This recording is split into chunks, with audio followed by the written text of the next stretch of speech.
Welcome into A to Z Sports Prime Time Wednesday night edition. Fresh off the practice field at St. Thomas Sports Park, where joint training camp practices were held between the Titans and the Buccaneers. Welcome into tonight's show. Kevin Byard was up at the podium talking about X Factors, so you'll hear from KB later on. We'll do one on the defensive side of the ball, which is where Byard gave his nominee, and we will do one on the offensive side of the ball for the season. We'll wrap the show up talking about the biggest sports scandal of your lifetime, because I just started watching this Manti Te'o documentary, and let me tell you, to relive it, almost 10 years later is absolutely wild. But there will be time for that. In the meantime, we got Titans things to discuss. Before we get started, need you guys to share this show on Facebook, on YouTube, on Twitter, on Twitch, wherever you are. If you're on Facebook Live like Randy Lewis or Kat Van Diver, please share this show in the bottom left-hand corner of your screen. You can share now to public. If you are on Twitter, please retweet the show. That is quite simple. It's in the bottom right-hand corner of your screen. If you are on YouTube or on Twitch, you know the drill. Subscribe to the channel. If you haven't already, throw a like on the video. If subscribing is already your game. Wow, just got notification. Wrap things up. No, I'm not wrapping things up. In fact, I'm just getting going. There'll be plenty of time for us to have a discussion here on the Primetime Show tonight. And now that more of you have shared this show, we can go ahead and get rolling. Welcome into A to Z Sports Prime Time on a Wednesday. I'm your host, Buck Rising, and I'm proud as always to be presented to you by our friends at Superbook Sports. Superbook Sports, where you can go to bet to make your first bet in their Superbook Sports app, and they'll match it up to $1,000 whether your bet wins or loses. Superbook Sports is where you go. Gary Ashton and the Ashton Real Estate Group of RE/MAX Advantage, the official real estate agent of the Nashville Predators, is GaryAshton.com. Get the intel edge to succeed with the Ashton team. And Two Rivers Ford in Mount Juliet. So many incredible quality American-made Ford vehicles available for you to go window shop, test drive, or custom order your next vehicle. Do so at tworiversford.com. So, X Factors and what happened today in joint training camp practices. So, full disclosure, I was closest to the Titans first team offense versus the Bucs first team defense, which is where I spent the majority of my time. I did see a little bit of I saw the last 11-on-11 segment of practice between the Bucs first team offense with Blaine Gabbert and a bunch of backup offensive linemen, and no Mike Evans and no Chris Godwin and no Russell Gage. So I basically saw the Bucs backups against the Titans first string defense in the final period of 11-on-11. For the most part, I watched offense today, but we talked to Kevin Byard after practice wrapped up. And Byard brought up the idea of an X factor, a player that's turned into an X factor for them, or that they need to be an X factor on defense. We'll talk about both sides of the ball tonight, but let's start there.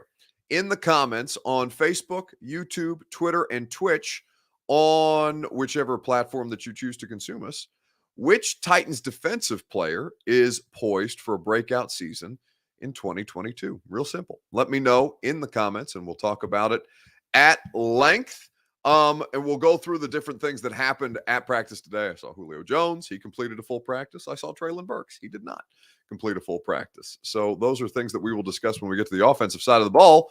But in the meantime, which Titans defensive player is poised for a breakout season in 2022? Let's see. McCreary says Dadson Worldwide. Roger was on the radio show today, as a matter of fact. In fact, I should have asked Reed to pull a clip, but that's okay. It's too late now. Roger McCreary was on the radio show, and I like him as a good candidate. He's going to play a good bit yet. David Long for Mark Hankins, who kind of, I think, had his breakout, at least on a national scale. I think a lot more people know who David Long is heading into 2022 than they did in 21. For Derek R., it is, Caleb Farley. He believes that the second-year corner will have the kind of breakout season many of you hope that he will. I think there's a lot of different nominees, but when we talked to Kevin Byard about Christian Fulton, that was a player who he brought up as can potentially be the next X factor for this defense. That I think Christian's going to be a real good X factor for us, and he has to be an X factor for us. And I told him that you have to come out here every single day and set the tone. You're the oldest guy in the cornerback room, so you have to be the leader of that group and make sure that every single day you're bringing the energy. You're super competitive. He has some good pass breakups over there in the 2-minute or whatever. But like I said, he's been having really good days, been having a really good camp, and I'm looking forward to him during the season.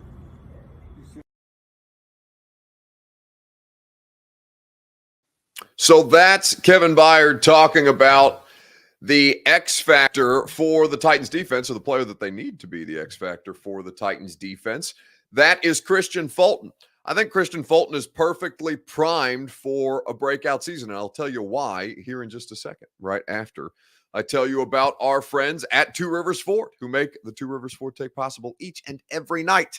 They are the place that will make you as happy as humanly possible because they put customer satisfaction at the forefront. Two Rivers Ford has been doing it that way since 1983. They're the best in the business. They've got one of the state's largest selections of vehicles, and their sales staff does not work on commission, which means that you feel no pressure throughout the course of the car buying experience. Two Rivers Ford in Mount Juliet or online at tworiversford.com. Put Two Rivers Ford on your team today. So, for breakout candidates in 2022, I think that Kristian Fulton is, by any consensus, the Titans' top corner, right? Maybe Caleb Farley emerges as that this year. Who's to say? Roger McCreary, I think it's a bit of a stretch, but I really like what Roger brings to the table, and we know he's going to play a lot. When Byard said that today about being an X factor, you get caught up in X factors or whatever the case may be, but Kristian Fulton is somebody who I want to see a larger sample size from of high-level corner play. I know that Kristian Fulton is a good player. I believe that he can be a special player in this defense, just as I believe that about Farley and, frankly, McCreary, just as I know that about Kevin Byard and Amani Hooker. I really like what this Titans secondary could be, but I think that in 2022, I need to see a sustained high level of play from Kristian Fulton. Now, he missed a few starts last year, I believe. I'd have to go back and look at his game logs to see exactly how much time he missed. I believe there was an IR stint in there for Kristian Fulton last year. Hell, you could probably say that about 60 different Titans in 2021. But what we did see from Kristian Fulton on the field made you feel comfortable and confident about what he brings to the table. There's also, there was missed tackles in the preseason game. That is something that obviously has to be cleaned up. But largely, I've loved what I've seen from him in practice. I really like the player coming into this year anyway. And so I think it's entirely possible that Kristian Fulton can truly have the kind of breakout season that gets him in the conversation as one of these talented young corners that now populate the league. There's really not that many of them. You have the super famous ones like Jalen Ramsey and name a famous corner. Denzel Ward for the Browns, Jair Alexander for the Packers, but it's becoming like there's no corner doesn't have a lot of famous because of football players right now beyond some of those names that I've just mentioned. And I think Kristian Fulton, he's probably not going to be in that elite tier, but I think he can be a damn good football player. And I think I really like the trajectory that he's on. So a breakout player on the defense, I think it's possible that Kristian Fulton could be well equipped for that heading into, what would this be, year 3? But what remains to be seen is how everything around him will kind of shape up between what they're doing in nickel, what they're doing on the opposite outside corner. So many different things that factor into the conversation as the roster continues to be shaped. Now, before we talk about the offensive side of the ball, there was a couple of notes from practice today that I do feel are worth mentioning. One, I tracked Treylon Burks got 3 one-on-one reps against Bucs defensive backs, and I think he got 1 11-on-11 series with the first team offense. He came up with a 70-yard touchdown reception from Ryan Tannehill against the Bucs first team defense. And then he was done for the day. He was laboring a little bit. I couldn't tell exactly if he was favoring a certain leg, if he was, if it was a conditioning situation, if it was another asthma thing. It was not clear to me what his issue was, but it shut him down for the rest of the day. So Treylon Burks did not have a full day of practice. Julio Jones had a full day of practice, though, and did make a couple of plays on the aforementioned Caleb Farley, who did not have a good day. I'm curious to see who kind of steps up in the next day of joint training camp practices. And I think if you're a Titans fan, you don't want to see Caleb Farley put together back-to-back less than ideal performances, because he was really nice on Monday. And then when he faced some different competition, they came in here and gave him the business a little bit between, is it Scotty or Scooter Miller? I think it's Scotty Miller. I want to call him Scooter. I don't know why. I think I'm just doing that because he's small and white, and it, Scooter Miller makes sense as a tiny white slot receiver. But Scotty Miller gave him the business a little bit. Julio Jones made a good play on him in the 2-minute drill. And Jalen Darden, I think, put this not a spin move, but kind of left him on an island in some of the one-on-ones. It wasn't a great day for Farley, but doesn't mean that he can't continue to improve. So let's talk about X factors on the offensive side of the ball. Who's going to have a breakout season in 2022 for the Tennessee Titans on offense? Let me know on Facebook, YouTube, Twitter, and Twitch. We'll talk about it together in the comments section. Who is going to be your breakout candidate for the Titans on offense this year? Juan Delgado says, am I going to see you at camp tomorrow? Well, I'm going to be there if you're going to be there, Juan. I do the radio show at camp every day. So every day that there's training camp, especially during my time slot, I'm at practice. And on the weekends I'm at practice. So it would be so yes, Juan, I'll be there. I'm there every day. Who's going to break out on offense? That's the question. We'll talk about it together right after I remind you about the great folks at Superbook Sports. Listen, you need to go to Superbook Sports right now. You can bet on every NFL game ahead of the regular season.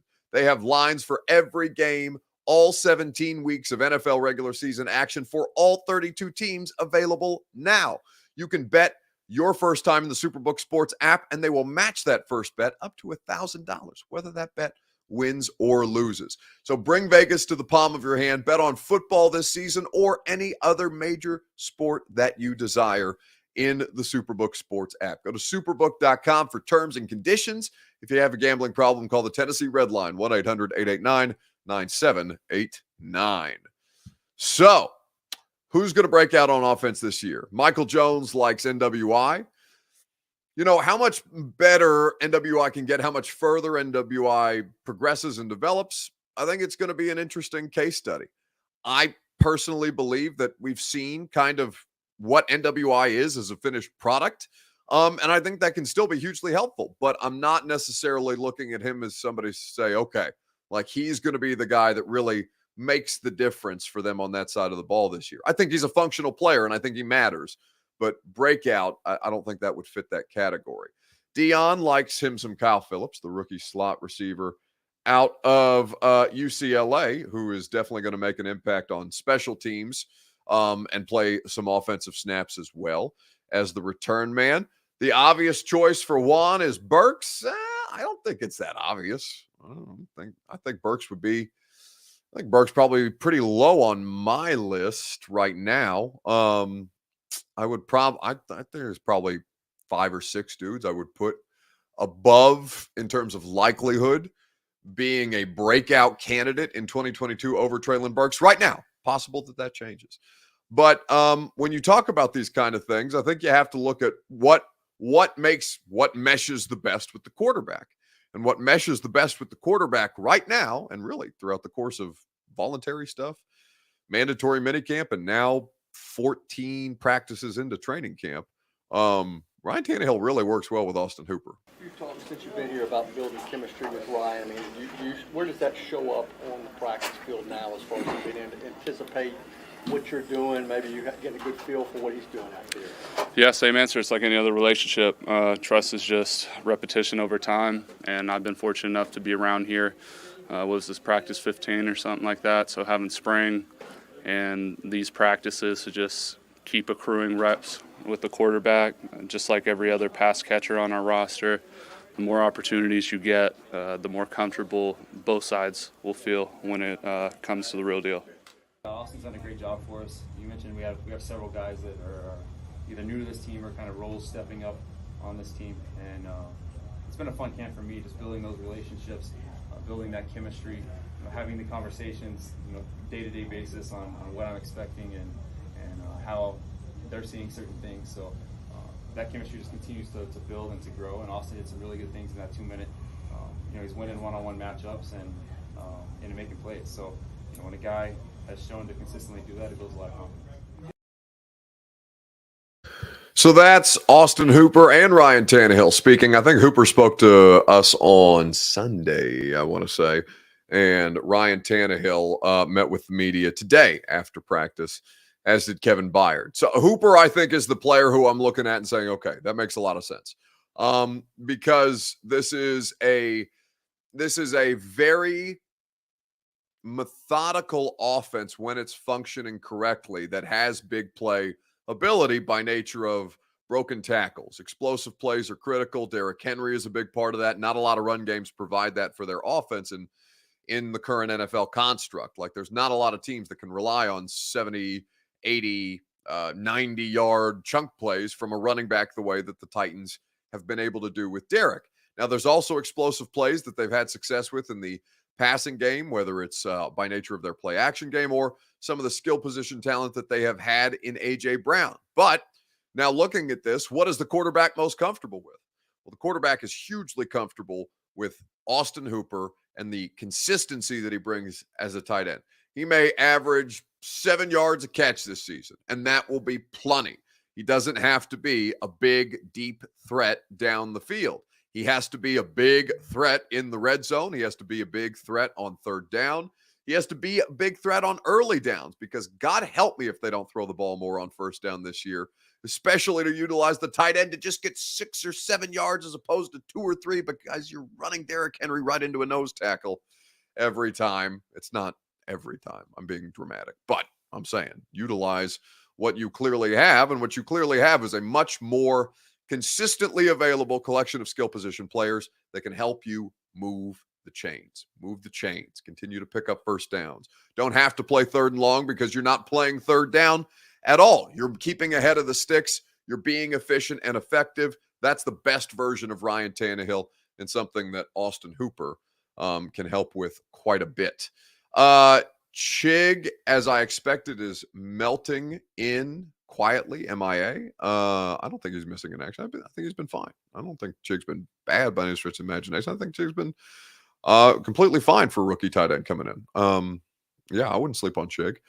Let's see. Burks is going to be a high volume guy for Ryan Tannehill 17, RT 17. Well, no, I mean, they're not a high volume anything, right? They're a high volume running game. They're not a high volume passing game. So to say that he's going to be a high volume guy for Ryan Tannehill would assume that they're going to throw the ball a bunch. Now, maybe they throw the ball more, or they throw the ball in more efficient spots. Like I said, early downs would be great. I don't think they need to lead the league in first down rushes, 1st and 10 rushes, and 2nd and long rushes. There's no reason to exist like that again for a second season in a row. So maybe they don't necessarily pass more, but they choose their spots better with which to utilize the pass. I think Burks can be a good player for that, but a high volume, there's no high volume passing that exists for the Tennessee Titans under this current roster construction. Certainly not this coaching staff. So yeah, I like Cooper to kind of break out this year. All right, let's wrap the show up with the biggest sports scandal of your life. I'm watching the Manti Te'o Netflix documentary right now. It's insane. I would invite all of you to watch it. I laughed out loud because the situation for